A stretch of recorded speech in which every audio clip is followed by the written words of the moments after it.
In this fourth video, Mark lays out a set of rules for how to successfully integrate at scale.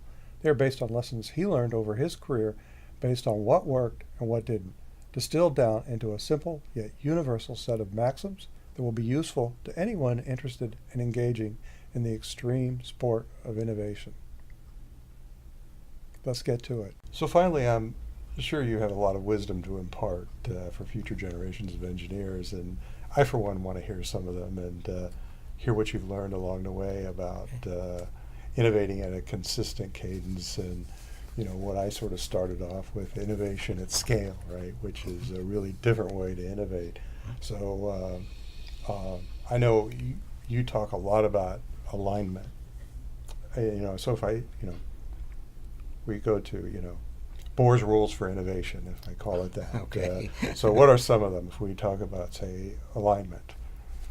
Well, one of the first rules that I learned and Intel learned, maybe painfully, back in the 1980s, is the need for aligning the process development team with manufacturing.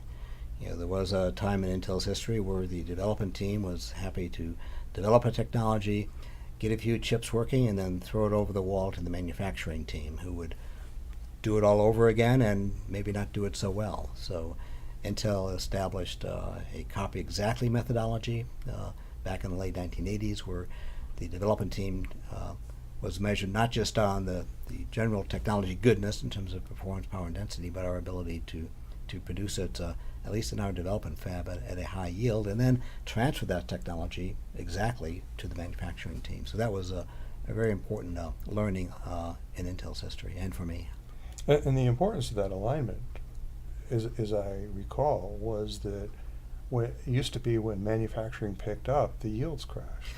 The famous Intel U, or at least with an Intel, yeah. So you may have gotten a certain yield in late development, and then you hand it off to another fab, and again they may not be quite as familiar in that group with all the intricacies of the process flow, and then the yield crashes, and that's just when the market is demanding that chip. So those were some very painful misses for Intel at times.